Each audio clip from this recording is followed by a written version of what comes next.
Govindaya Namo Namah Namo Vishnupadaya Krishna Prestaya Bhutale Srimati Bhakti Vedanta Swamin Niti Namine Namaste Saraswati Devi Gauravani Pracharine Nirvishesha Shunyavadi Paschatya Deshatarine Jai Shri Krishna Chaitanya Prabhu Nityananda Shri Advaita Gadadara Srivasadi Gaura Bhakta Vrinda Hare Krishna Krishna Krishna Hare Hare Hare Rama Rama Rama Hare Hare Srila Prabhupada ki jai.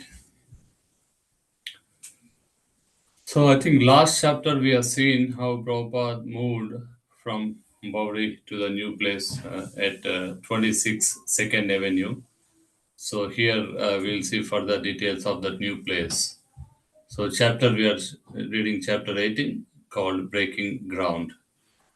So Prabhupada moved in from Bowri to the new place at 26 Second Avenue, and Prabhupada had never made specific plans to come here amidst so many young people.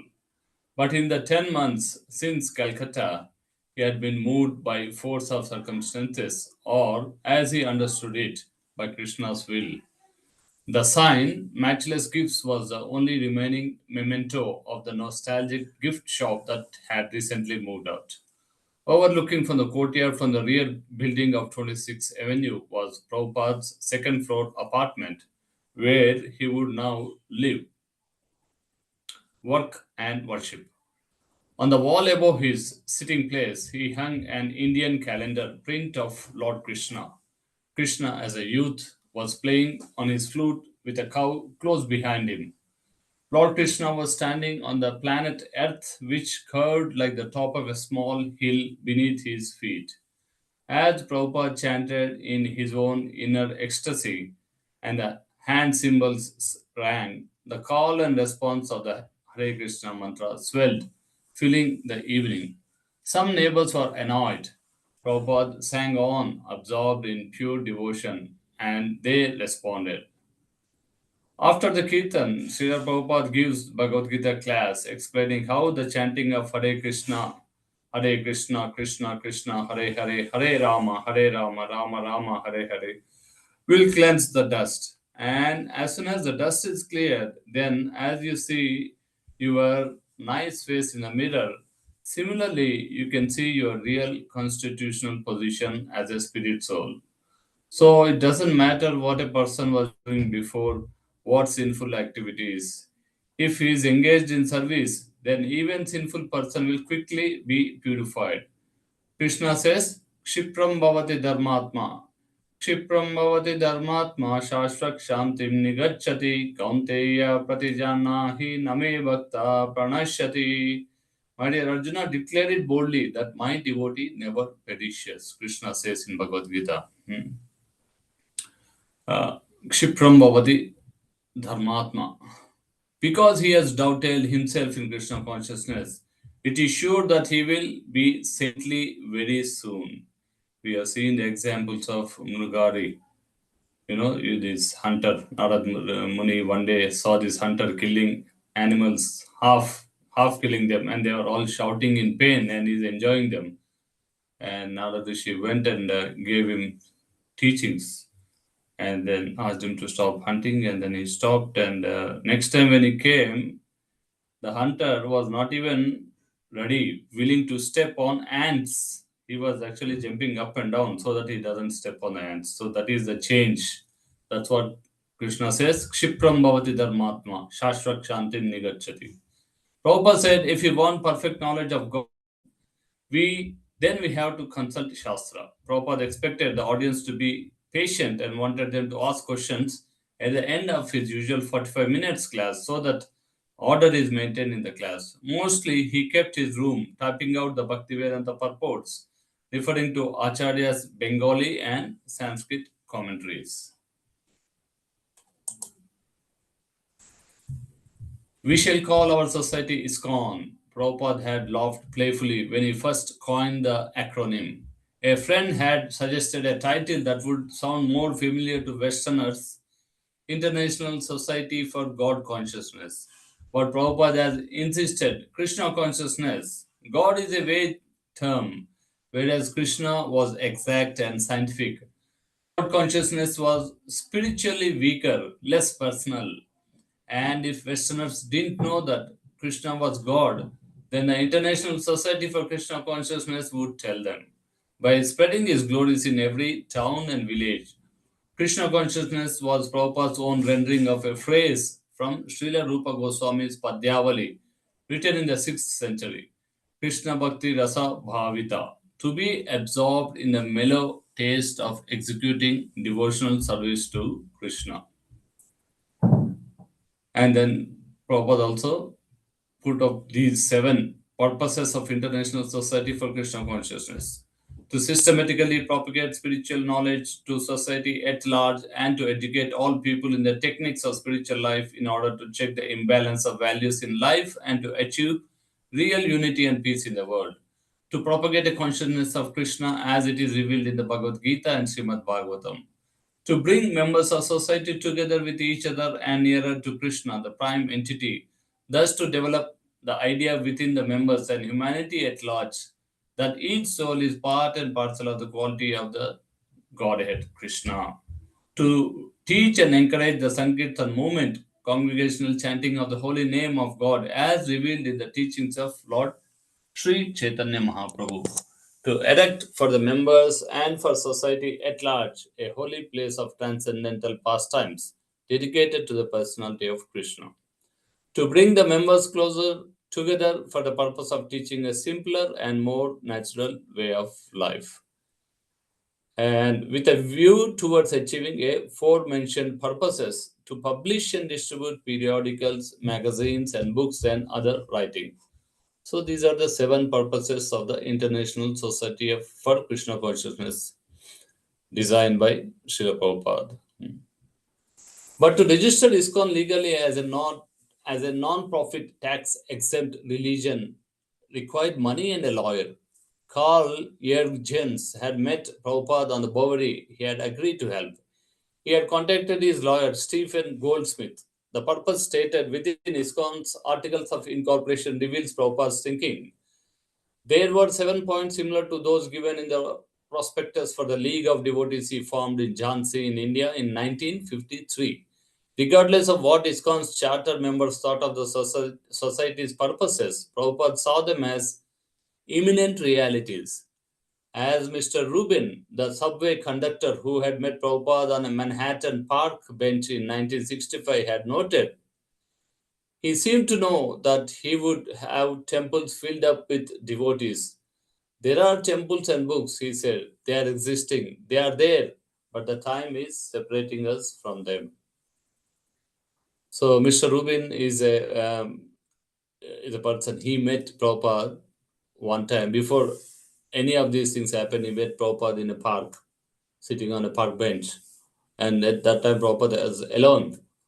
And this Mr. Rubin came and spoke to Prabhupada and asked him, "So how are you?" and all that. And Prabhupada said, "Yes, I'm fine." And then he said, he gave his introduction. See, I have lot of temples and devotees and disciples. It's only the time that is separating. So he could, Prabhupada can actually see that it's all going to happen. And he knows that it's matter of time.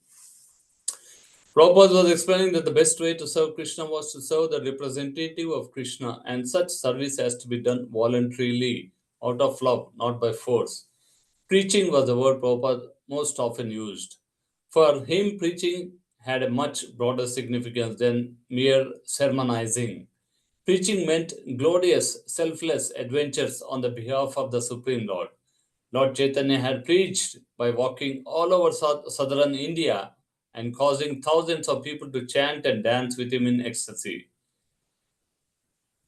See, South India was at one time used to be called as stronghold of Advaita. Mayavadi philosophy, because Shankaracharya actually came from South India, and also so many other Vaishnava acharyas as well, like Ramanuja Acharya, Yamuna Acharya, all this. But um, when Chaitanya Mahaprabhu went South India, there's this Sri Vaishnavism is there, and also this Advaita philosophy, Mayavad philosophy is also there. Hmm. So Lord Chaitanya walked over South India, causing thousands of people to chant and dance with him in ecstasy. So he made all these Mayavadis and Advaitavadis and other Devata worshippers into devotees. He wanted ISKCON to demonstrate a simple, more natural way of life. Such a life was more conducive to developing Krishna consciousness. When Howard first volunteered to do editing, he spent the whole morning working on in Swamiji's room. If there is any more typing, Howard said, more, there's a lot more, lots more, Swamiji said. He opened the closet and pulled out two large bundles of manuscripts tied in saffron cloths. There were thousands of pages, single-spaced manuscripts of Prabhupada's translations of Srimad Bhagavatam. Howard stood before them, astonished. It's a lifetime of typing, he said, as Prabhupada smiled and said, oh yes, many lifetimes. So that's the end of chapter 18. Chapter 19, Planting the Seed. A storefront turned temple and a two-room apartment transformed into the Guru's residence and study. But it was complete and earthless. The temple room was his kirtana and lecture hall. The lecture was always serious and formal. Prabhupada was lenient during kirtan. At first, Keith had cooked only for the Swami. He had mastered the art of cooking dal, rice, and sabzi in the Swami's three-tiered boiler. And usually, there had been enough for one or two guests as well. But soon more guests had begun to gather, and Prabhupada had told Keith to increase the quantity, abandoning the small three-tiered cooker until he was cooking for a dozen hungry men. While some devotees found something to do too chilly, Prabhupada would give milk with rice and bananas to get relief from it. Prabhupada spoke with guests up until 6 when he would go to take the bath. After his bath, he would come into the front room. He would sit on the mat facing his picture of Panchatattva, and after putting a few drops of water in his left palm from a small metal spoon and bowl, he would rub the lamp of Vrindavan clay in the water, making a wet paste. He would then apply the clay markings of Vaishnava Tilak, dipping into the yellowish paste in the left hand with the ring finger of his right hand on his forehead, and then he marked 11 other places on the body. So, this is how you do, you apply Tilak on the 12 places on the body. Hmm. Om Keshavaya Namo, Om Narayanaaya Namo, Om Madhavaya Namo, Om Asuraya Namo, Trivikramaya Namo, Vamanaya Namo, Sridharaya Namo, Rishikeshaya Namo, Om Padmanabhaya Namo, Om Damodaraya Namo, Om Sankarshnaya Namo, Om Vasudevaya Namo, Prajumnaya Namo, Aniruddhaya Namo, Adukshaya Namo, Narasimhaya Namo, Achyutaya Namo, Janardhanaya Namo, Upendraya Namo, Om Hare Shri Krishnaya Namo. So these are all markings you put. So by putting these markings, what happens? Your body is actually being declared as the temple of the Lord. So that's what all the Vaishnavas do. Prabhupada walked across the scenic acreage, looking at distant mountains and forests, and Keith walked beside him. Prabhupada spoke of how Dr. Mishra had offered him the island in the middle of the ashram's lake to build a temple on. What kind of temple are you thinking of? Keith asked. How big? Prabhupada smiled and gestured across the horizon. As big as the whole horizon? Keith laughed. Yes, Prabhupada replied. Regarding dreams, Srila Prabhupada said that dreams are simply functions of the mind. Dreams of the spiritual master or of spiritual significance.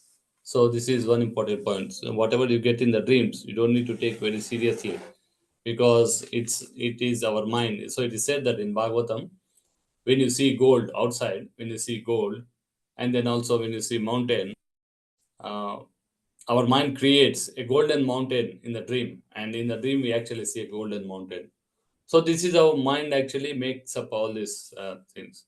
But then, what is important is when your spiritual master comes in the dream, or when any of these great personalities come in the dream, then they are of important, significant nature.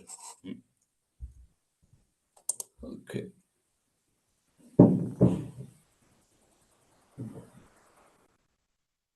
A few Ananda Ashram men and women came by. One woman was wearing a sari. Prabhupada turned to the other. Ananda Ashram means Dr. Mishra's Yoga Society. Hmm. Prabhupada turned to other women and said, "A woman who wears a sari looks very feminine." "Well," said Valley, "Swami never claimed to be a god or incarnation, but he says he is the servant of God, teaching love of God." With his arms upraised, Prabhupada would walk forward, swinging his body from side to side, left to right side, right foot to left side, in time with 1, 2, 3 rhythm. He had shown them the step in regular time and in a slow and half time rhythm. Keith had called it the Swami step. So you also practice this Swami step. As if it were a new ballroom dance. When someone asked whom one should meditate on, Srila Prabhupada said one should meditate on Krishna.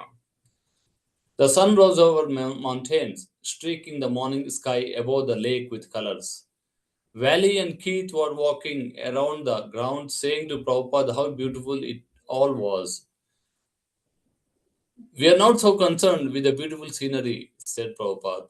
"We are concerned with the beautiful one who had made the beautiful scenery." When someone asked, "Is it better for spiritual realization to meditate in the mountains?" Prabhupada said, "No, you can meditate anywhere. Just chant Hare Krishna." Prabhupada announced the next day was Janmashtami, to be spent chanting, reading, fasting, and discussing Krishna consciousness. Prabhupada announced that there would be initiation next day. There were 11 initiates, and all took a vow of chanting of minimum of 16 rounds every day. The initiates tried falteringly to follow his pronunciation of the words of purification mantra, which they had never heard before. Hmm. Then he gave them the translation: unpurified or purified, or even having passed through all situations, one who remembers the lotus eyed Supreme Personality of Godhead is cleansed within and without. What is that mantra? Apavitro pavitro va sarvavastam gatopi va yatsmaret pundarikaksham sabhaya bhyantarashuchihi pundarikaksha namaha. That's a mantra. Prabhupada gave each one a strand of neckbeads, which he said were like dog collars, identifying the devotees as a Krishna's dog, Krishna's pet. Swami began a fire sacrifice for the initiation ceremony by sprinkling the colored dyes across the mound of earth before him. Each new disciple took a handful of the mixture to offer into the fire. He then began to recite Sanskrit prayers, asking everyone please to repeat them, each prayer ending with the responsive chanting of the word Swaha 3 times. And then with Swaha, the initiates would toss some of the sesame, barley mixture into the fire. Swamiji kept pouring butter, piling up wood, and chanting more prayers until the mound was blazing. The prayers kept coming, and the butter kept pouring, and the fire got larger, and the room got hotter. Swamiji smiled broadly, rose from his seat before the sacrificial fire, the blazing tongue of Vishnu, and began clapping his hands and chanting Hare Krishna. So it is said that Yajna, Yajna or the fire, is said to be the mouth of Lord Vishnu. It is also said that Brahmanas are also the mouth of Vishnu. So Vishnu accepts sacrifices through Yajna and also through the mouth of Brahmanas. Placing one foot before the other and swaying from side to side, he began to dance before the fire. His disciples joined him in dancing and chanting, and the smoke abated. He had each disciple touch his beads to the feet of Lord Chaitanya on the Panchatattva picture on the table, and finally he allowed the windows opened. As the ceremony was finished and the air in the apartment was clearing, Swamiji began to laugh. There was so much smoke, I thought they might have to call the fire brigade. Prabhupada was happy. He arranged that prasadam be distributed to all the devotees and guests. The fire, the prayers, the vows, and everyone chanting Hare Krishna had all created on an auspicious atmosphere. Finally, most of the disciples went home to their apartments, leaving their spiritual master to clean up after the initiation ceremony. So Prabhupada had to actually clean everything by himself. In the back rooms of his apartment, Prabhupada was usually alone, especially in the early morning hours, 2, 3, or 4 a.m., when almost no one else was awake. In these early hours, in his room was silent, and he worked alone in the intimacy of his relationship with Krishna. He would sit on the floor behind his suitcase desk, worshipping of Krishna by typing the translations and the purports of his Srimad Bhagavatam. So what Prabhupada did was he would sit on the ground and he has put his suitcase. It's a trunk suitcase. It means it's an iron suitcase. So he was using it like his desk, and then he was writing. So that's the end of chapter 19. Chapter 20, Stay High Forever. Prabhupada worked long and hard, and except for 4 hours of rest at night, he was always active. There were happy days, he said. He had struggled alone for 1 year, but then Krishna sent me men and money. Yes, there were happy days for Prabhupada, but his happiness was not like the happiness of a old man's sunset years as he fades into the dim comforts of retirement. His happiness was happiness of a youth, a time of blossoming of a new powers, a time when the future hopes expand without limit. He was 71 years old, but in ambition he was a courageous youth. Prabhupada continued to accelerate. After first initiation and the first marriage, he was eager for the next step. He was pleased by what he had, but he wanted to do more. It was the greed of a Vaishnava, not a greed to have sense gratification, but to take more and more for Krishna. Swamiji gathered his group together for Sankirtan at the park. He knew that once they tried it, they would love it. But it would only happen if he personally went with them. Washington Square Park was only half a mile away, maybe a little more. It was Radhastami, the appearance day of Srimati Radharani, Lord Krishna's eternal consort. Prabhupada had held his second initiation. Keith became Kirtanananda. Steve became Satswarupa. Satswarupa is the one who wrote this Prabhupada-lilamrita. And Bruce became Brahmananda. And Chuck became Achyutananda. It was another festive day with a fire sacrifice in Prabhupada's front room and a big feast. Prabhupada mentioned about prasadam is purifying and frees one from Maya. When the Swami heard that Judy was an art student, he asked her to paint for Krishna. For her first assignment, he asked her to paint a portrait of his Guru Maharaj, Srila Bhakti Siddhanta Saraswati. He gave her a photo and instructed her there should be a flower garland around Guru Maharaj's neck, and the tilak should be yellowish, not white, and there should be no effulgence or halo around his head. Normally in pictures or paintings, they for all the spiritual personalities they put this halo around the head and all that. But Prabhupada thought that is all not required because that is only for Krishna. Well, no matter how high you go on LSD, you eventually reach a peak and then you have to come back down. When you actually attain spiritual or Krishna consciousness, you stay high. Because you go to Krishna, you don't have to come down. You can stay high forever. So that's what Prabhupada said. Actually, they asked Prabhupada that Swamiji, what is it to be Krishna conscious? And then to make them understand, Prabhupada explained that it is like an ocean of LSD. He said it's like an ocean of LSD. The chanting of Hare Krishna, he said, have been introduced 500 years ago in West Bengal by Chaitanya Mahaprabhu. Hare means oh, energy of the Lord, Radharani. Krishna is the Lord, and Rama is also name of the Supreme Lord, meaning the highest pleasure. His disciples sat at his feet listening. Prabhupada explained that there were three platforms: sensual, mental, intellectual, and above them is the spiritual platform. The chanting of Hare Krishna mantra is on the spiritual platform. See, it's not sensual, it's not mental, it's not intellectual. It's the spiritual platform. And it is the best process for reviving our eternal blissful consciousness. He invited everyone to attend the meetings at 26th Avenue and concluded his brief speech by saying, "Thank you very much. Please chant with us." Then he sat down, took the drum, and began the kirtan again.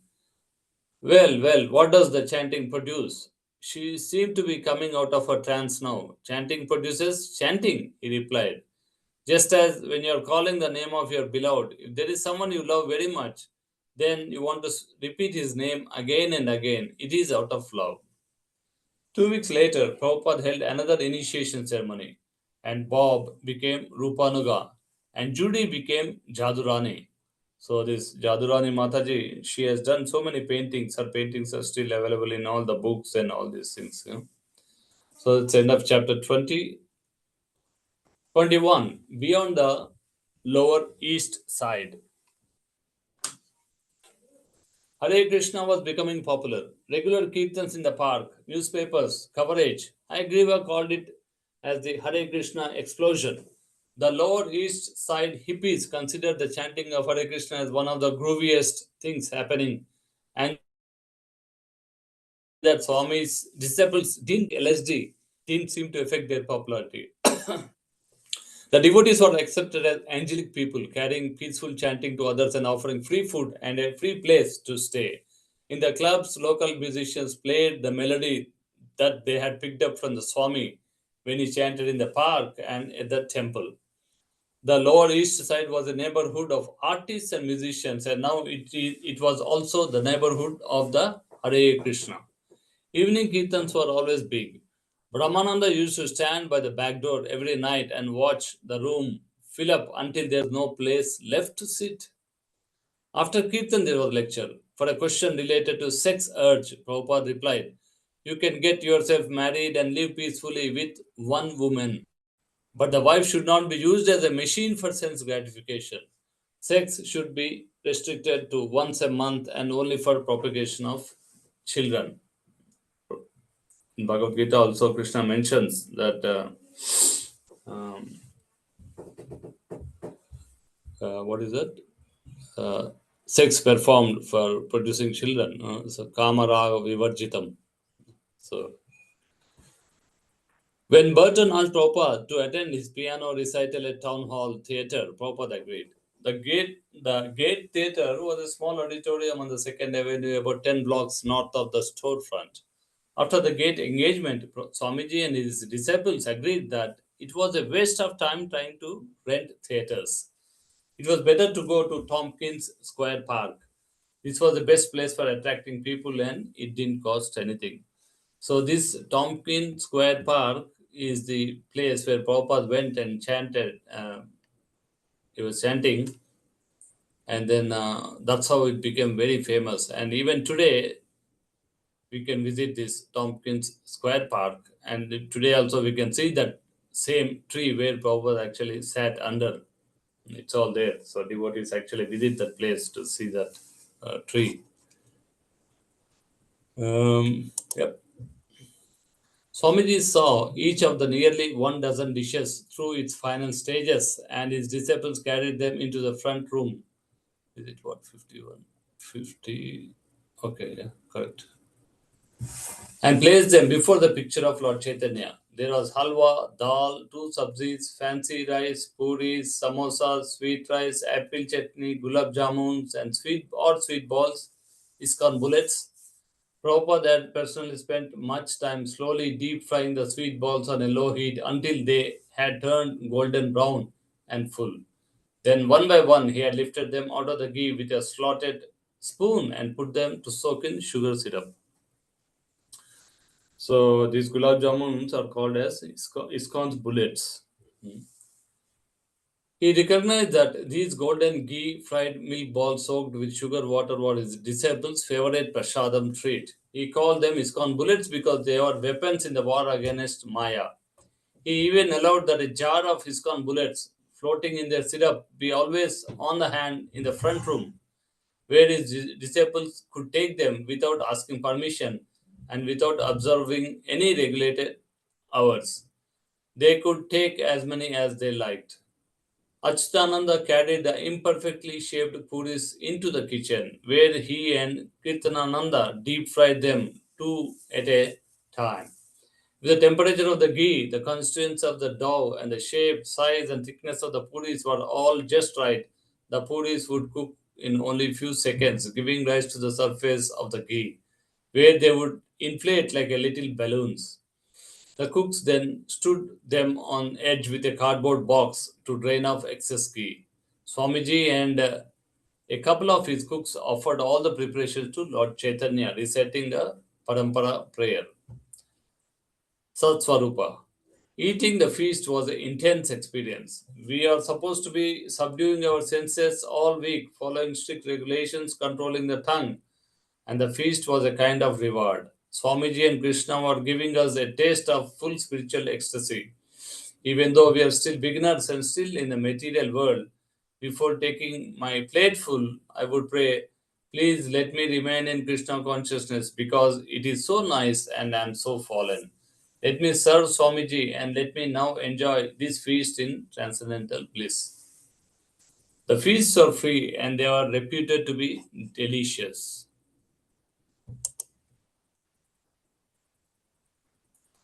One of Prabhupada's main concern was to finish and publish as soon as possible his translation and commentary of Bhagavad Gita. Unexpectedly, a boy named Neil arrived. He mentioned that he was a good typist and Prabhupada considered this to be Krishna's blessing. Immediately, he rented a dictaphone and began dictating tapes. Agriva donated his electric typewriter, and Neil set up his work area in Swamiji's front room and began typing 8 hours a day. Srila Prabhupada gave over the editorship of Back to God and magazine to Raya Rama. For so many years, he had taken Back to God as his personal service to his spiritual master, but now he would let young men take up Back to God and magazine as their service to their spiritual master. Whatever Swamiji said or did, his disciples wanted to hear about it. Gradually, they had increased their faith and devotion to Swamiji, whom they accepted as God representative, and they took his actions and words to be absolute. The year ended and Philip Prabhupada was still working on his manuscript of Bhagavad Gita, still lecturing in the mornings from Chetan Charitamrita on Monday, Wednesday, and Friday evenings from Bhagavad Gita, and still talking of going to San Francisco. But then, during the first week of New Year, a letter arrived from Mukunda. He had rented a storefront in the heart of the Hyde Ashbury district at Frederick Street. We are busy converting it to a temple now, he wrote, and Prabhupada announced, I shall go immediately. Although in his letter Mukunda had enclosed a plane ticket, some of the Swamiji's followers refused to accept that Swamiji would use it. But they found Prabhupada quite confident and determined. He did not belong to New York, he belonged to Krishna, and he had to go wherever Krishna desired him to preach. Prabhupada showed a spirit of complete detachment, eager to travel and expand the chanting of Hare Krishna mantra. San Francisco, the next destination. Okay. Chapter 22. Swami invites the hippies. As the United Airlines jet descended on the San Francisco Bay Area, Srila Prabhupada turned to his disciple Ranchor and said, the buildings look like matchboxes. Just imagine how it looks from Krishna's viewpoint. Srila Prabhupada was 71 years old and this had been his first air trip. Ranchor, 19 and dressed in a suit and tie, was supposed to be Srila Prabhupada's secretary. Mukunda reminded everyone, if they are all chanting Hare Krishna when he came through the gate, they are already familiar with the Hare Krishna mantra. Prabhupada had heard the chanting even before he had entered the terminal and he began to smile. He was happy and surprised, yet here were 50 people receiving him and chanting Hare Krishna without his having said a word. The crowd of hippies had formed a line on either side of a narrow passage through which Swamiji would walk. As he passed among his new admirers, dozens of hands stretched out to offer him flowers and incense. He smiled, collecting the offerings in his hands, and then began offering the gift back to all who reached out to receive them. He proceeded through the terminal, the crowd of young people walking beside him, chanting. The temple Mukunda and his friends had obtained was on Frederick Street in Hyde Ashbury district. Like the Temple 26th Avenue, 2nd Avenue in New York, it was a small storefront with a display window facing the street. A sign over the window read Sri Sri Radha Krishna Temple. Swamiji talked with the reporters who sat on the floor taking notes on their pads. Prabhupada said, there are four prerequisites. I do not allow my students to keep girlfriends. I prohibit all kinds of intoxicants, including coffee, tea, and cigarettes. I prohibit meat eating, and I prohibit my students from taking part in gambling. And I consider LSD to be an intoxicant. I do not allow any of my students to use that or any intoxicant. I train my students to rise early in the morning, to take bath early in the day, and to attend prayer meetings 3 times a day. Our sect is one of the austerity. It is the science of God. Although Prabhupada had found the reporter generally did not report his philosophy, he took the opportunity to preach Krishna consciousness. That night on television, Swamiji's arrival was covered on the 11 o'clock news, and the next day it appeared in the newspapers. The Examiner's story was on page 2. Swami invites the hippies. San Francisco's largest newspaper, the Chronicle, also ran an article. Swami in hippie land, holy man opens SF temple.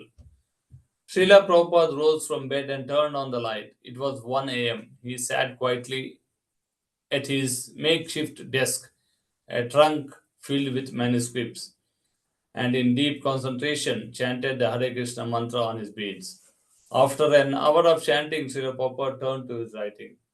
Having just arrived in this corner of the world, so remote from the scenes of Lord Chaitanya's pastimes, he was beginning the first chapter of a new English version of Chaitanya Charitamrita. He called it Teachings of Lord Chaitanya. Rising early and writing a parampara message of Krishna consciousness. This was the most important service to Bhakti Siddhanta Saraswati. The thought of producing more books and distributing them widely inspired him to rise every night and translate. Hmm.